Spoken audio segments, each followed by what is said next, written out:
Hello my dear students, आप सभी का आज के इस टॉपिक में बहुत बहुत स्वागत है।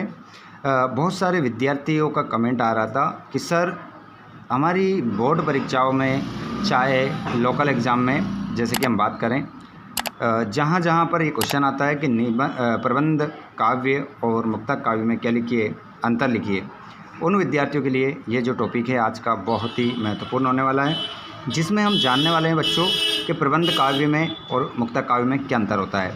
मैं आज आपके लिए जो टॉपिक लेकर आया हूँ ये बहुत ही सरल सा है। मात्र एक बार आप पढ़ोगे और इस टॉपिक को पढ़कर अच्छे नंबर ले लोगे। जी हाँ बच्चों, तो आप किस प्रकार से अच्छे नंबर ले सकते हो, देखिए मैं बता देता हूँ आप लोगों को।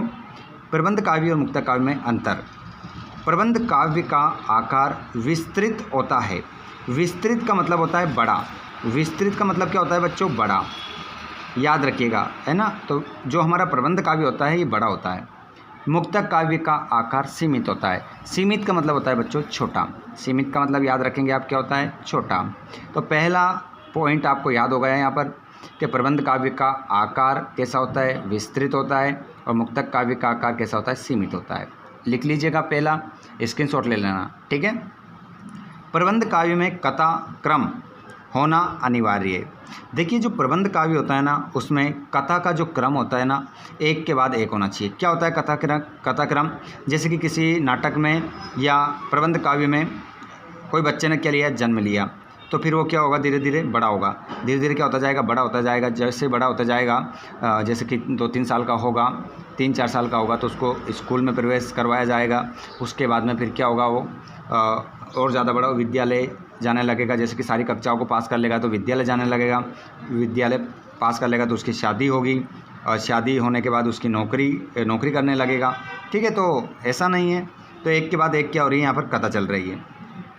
मुक्तक काव्य में कोई कथा क्रम नहीं होता है। तो मुक्तक काव्य जो होता है उसमें कथा का कोई क्रम नहीं होता है, उसे हम क्या कहते हैं? मुक्तक काव्य कहते हैं। उसके बाद बच्चों प्रबंध काव्य में अनेक रस होते हैं। जो प्रबंध काव्य होता है ना, उसमें बच्चों अनेक क्या होते हैं? अनेक रस होते हैं, ठीक है।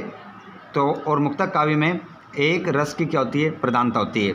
तो यहाँ पर हमने तीसरा अंतर भी कंप्लीट कर लिया है, हमने दूसरा अंतर कर ही लिया था कंप्लीट। तो इस प्रकार आपका मुक्तक काव्य और प्रबंध काव्य में क्या हो जाता है? अंतर हो जाता है। आपको ये वीडियो कैसा लगा बच्चों? कमेंट बॉक्स में ज़रूर बताइएगा। और भी अंतर मैं आपको कंप्लीट करवाने वाला हूँ। मैंने इस अंतर को प्लेलिस्ट में डाल दिया है। प्लेलिस्ट में और भी अंतर डालें, महाकाव्य, खंड काव्य, नाटक, एकांकी, और डिस्क्रिप्शन में मैंने वीडियो दे दिया है। आज का वीडियो अच्छा लगा हो तो इस वीडियो को लाइक कीजिएगा, और आप चाहते हैं कि आपका दोस्त भी इसको अच्छे से याद कर ले तो उनको आप शेयर कर दीजिए। और आप चाहते हैं कि सर के इसी प्रकार वीडियो आपको मिलते रहें तो चैनल को सब्सक्राइब कीजिए, सब्सक्राइब कर लीजिए और घंटे के बटन को ऑल पर कर लीजिए ताकि नेक्स्ट वीडियो आपको मिल सके। धन्यवाद। Thanks for watching. जय हिंद।